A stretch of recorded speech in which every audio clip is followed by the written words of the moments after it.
وقالت اليهود عزير ابن الله وقالت النصارى المسيح ابن الله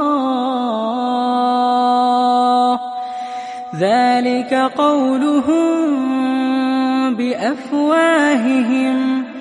يضاهئون قول الذين كفروا من قبل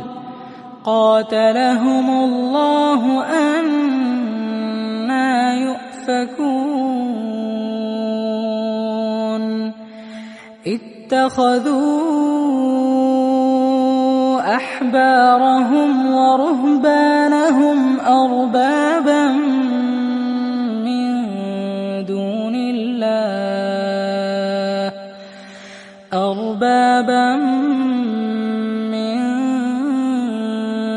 الله والمسيح ابن مريم وما أمروا إلا ليعبدوا إلها واحدا لا إله إلا هو سبحانه عما يشركون يريدون أن يطفئوا نور الله بأفواههم ويأبى الله إلا أن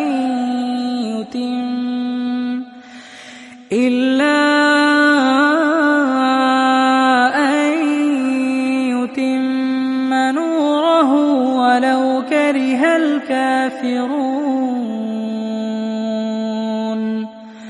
هو الذي أرسل رسوله بالهدى ودين الحق ليظهره على الدين كله ولو كره المشركون يا أيها الذين آمنوا إن كثيرا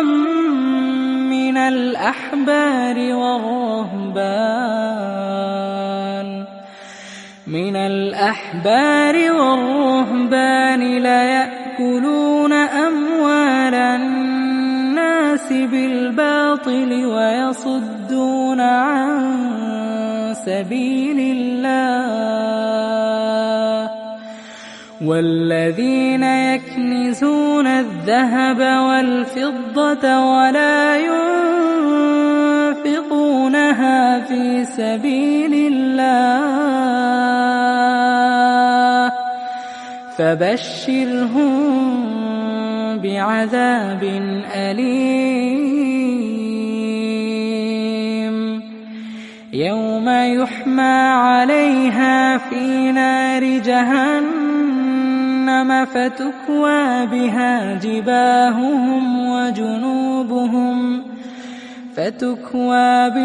جباههم وجنوبهم وظهورهم هذا ما كنزتم لأنفسكم فذوقوا ما كنتم تكنزون إن عدة الشهور عند الله 12 شهرا في كتاب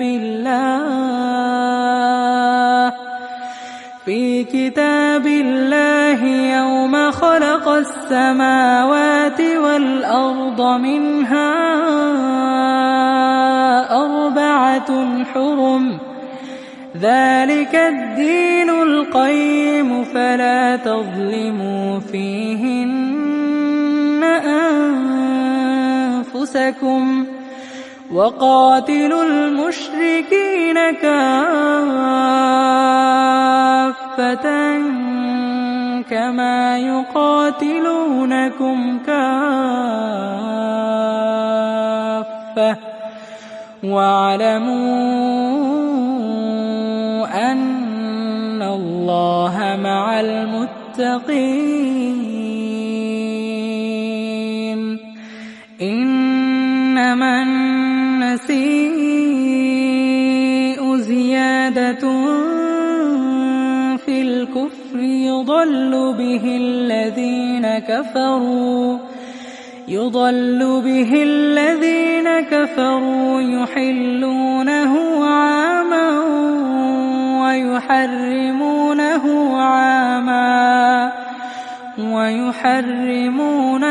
عاما ليواطئوا عدة ما حرم الله فيحلوا ما حرم الله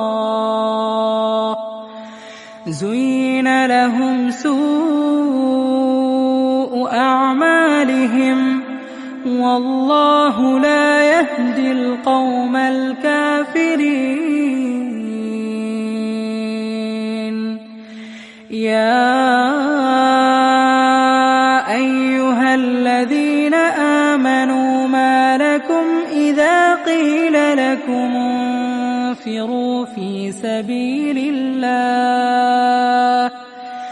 إذا قيل لكم انفروا في سبيل الله اثاقلتم إلى الأرض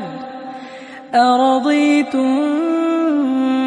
بالحياة الدنيا من الآخرة فما متاع الحياة الدنيا في الآخرة إلا قليل إلا تنفروا يعذبكم عذابا أليما ويستبدل قوما غيركم ولا تضروه شيئا والله على كل شيء قدير إلا تنصروه فقد نصره الله إذ أخرجه الذين كفروا ثاني اثنين إذ هما في الغار إذ يقول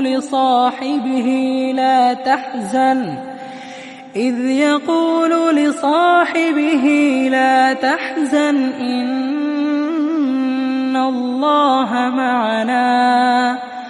فأنزل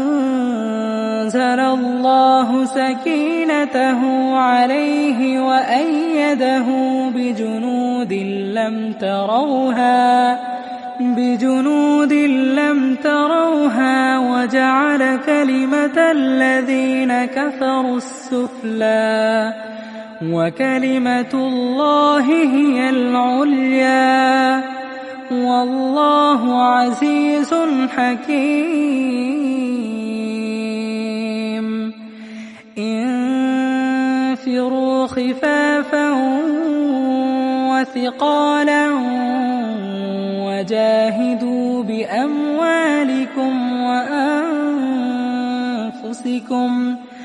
بأموالكم وأنفسكم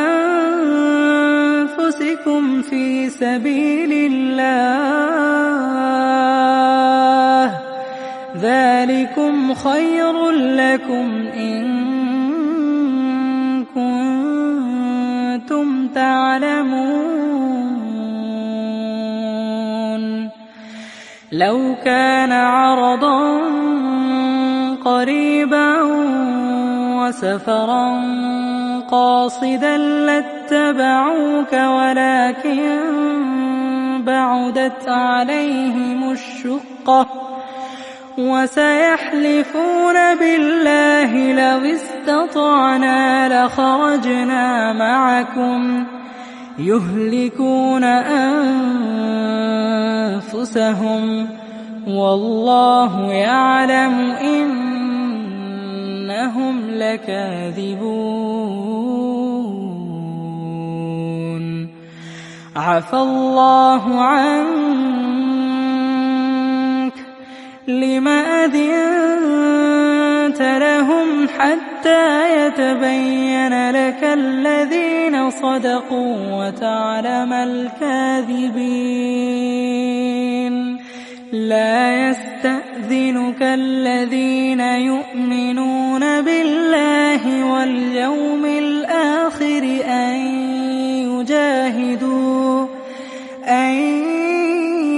يجاهدوا بأموالهم وأنفسهم والله عليم بالمتقين. إنما يستأذنك الذين لا يؤمنون بالله واليوم الآخر وارتابت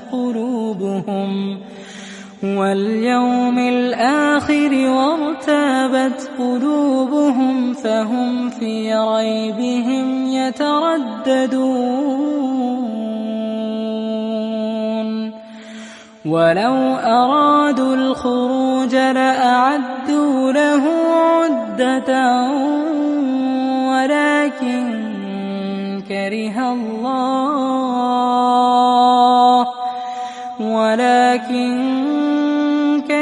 الله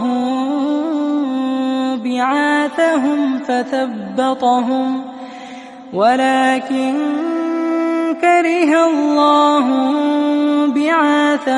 فثبطهم وقيل اقعدوا مع القاعدين. لو خرجوا فيكم ما زادوكم إلا خبالا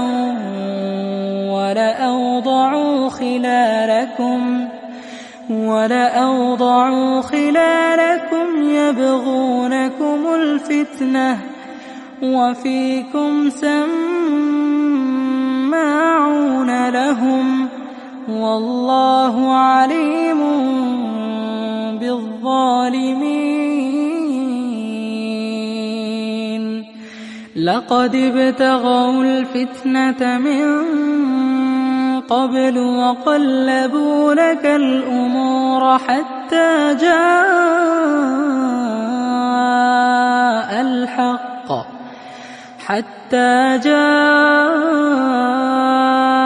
الحق وظهر أمر الله وهم كارهون. ومنهم من يقول ائذن لي ولا تفتني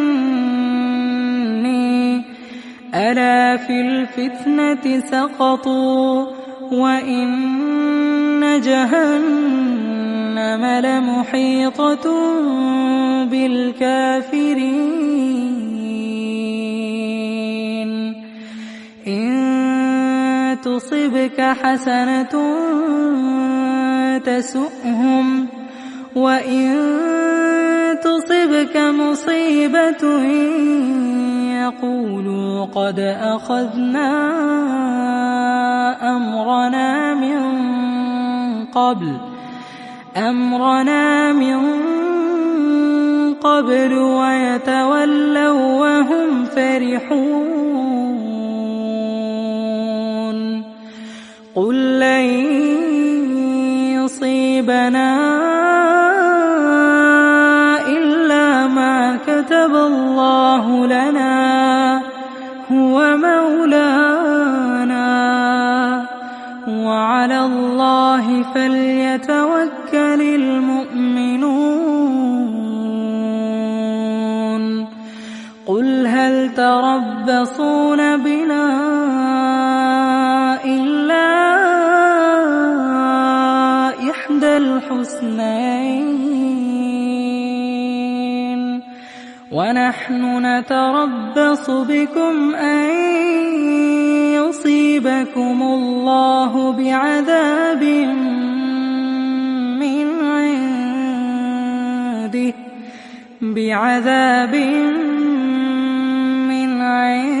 عنده أو بأيدينا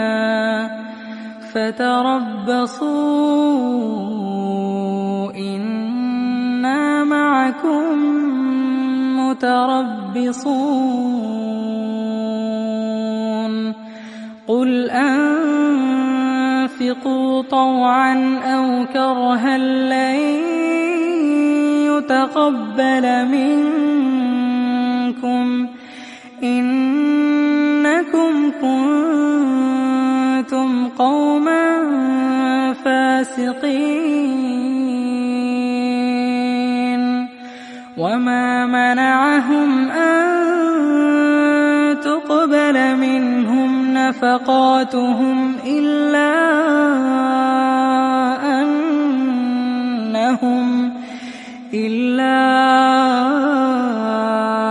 أنهم كفروا بالله وبرسوله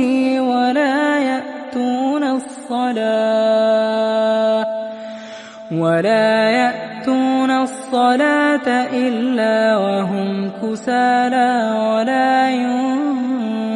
ينفقون إلا وهم كارهون فلا تعجبك أموالهم ولا أولادهم إنما يريد الله ليعذبهم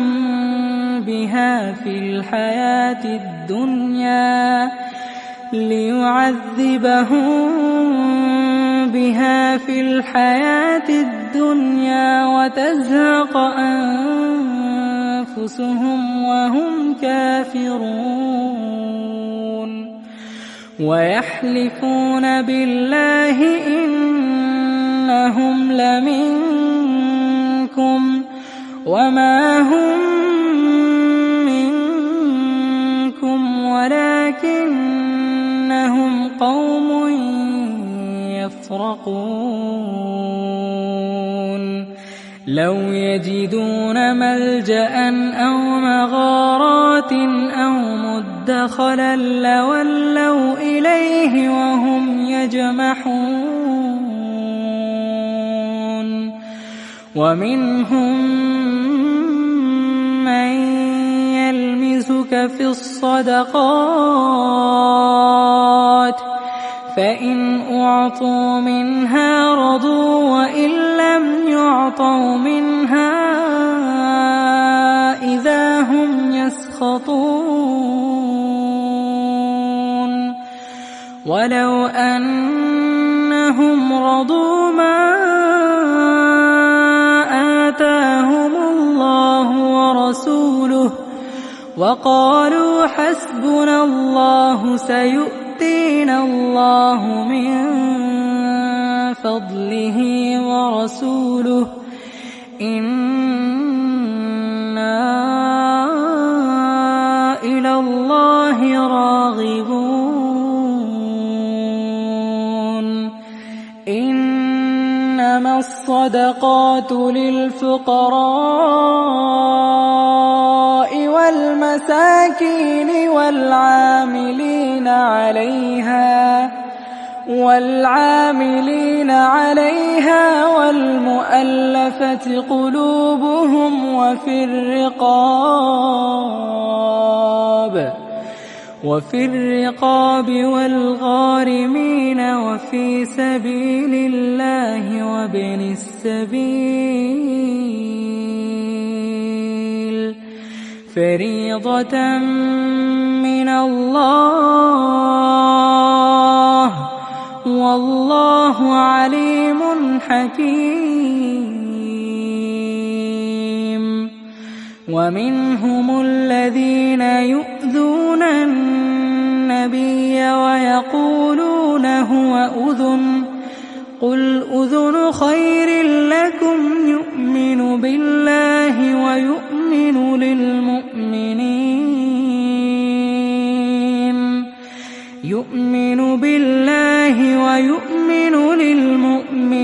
ورحمة للذين آمنوا منكم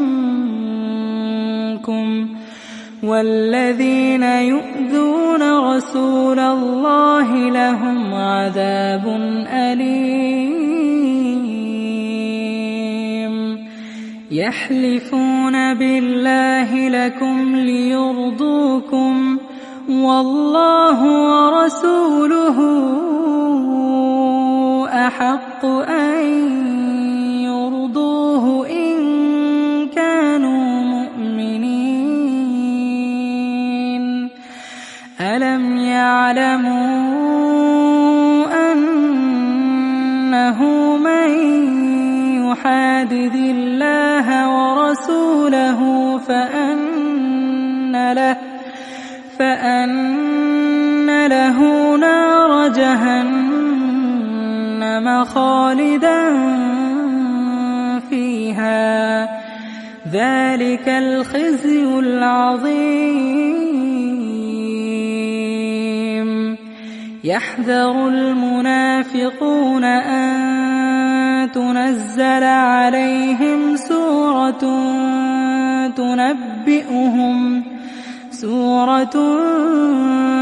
تنبئهم بما في قلوبهم قل استهزئوا إن الله مخرج ما تحذرون. ولئن سألتهم ليقولن إنما كنا نخوض ونلعب قل أبالله وآياته ورسوله كنتم تستهزئون. لا تعتذروا قد كفرتم بعد إيمانكم إن نعف عن طائفة منكم نعذب طائفة بأنهم كانوا مجرمين. المنافقون والمنافقات بعضهم من بعض يأمرون بالمنكر وينهون عن المعروف ويقبضون أيديهم نسوا الله فنسيهم إن المنافقين هم الفاسقون. وعد الله المنافقين والمنافقات والكفار نار جهنم خالدين فيها هي حسبهم ولعنهم الله ولهم عذاب مقيم. كالذين من قبلكم كانوا أشد منكم قوة وأكثر أموالا وأولادا فاستمتعوا بخلاقهم فاستمتعتم بخلاقكم كما استمتع الذين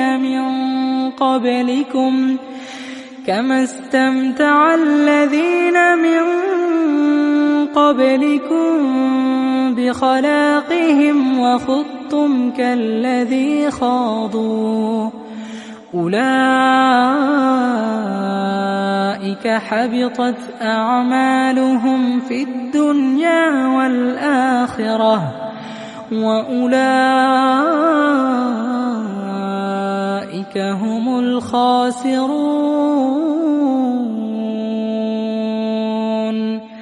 ألم يأتهم نبأ الذين من قبلهم قوم نوح وعاد وثمود وقوم إبراهيم وأصحاب أصحاب مدين والمؤتفكات أتتهم رسلهم بالبينات فما كان الله ليظلمهم ولكن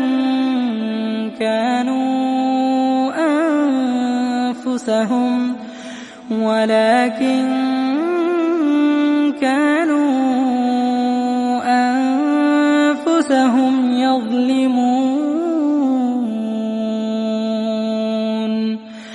والمؤمنون والمؤمنات بعضهم أولياء بعض يأمرون بالمعروف وينهون عن المنكر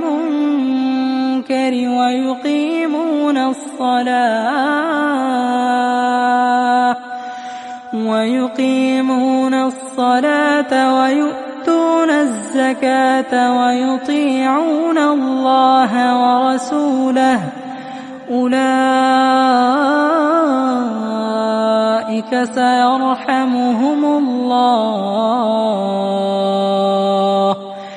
إن الله عزيز حكيم وعد الله المؤمنين والمؤمنات جنات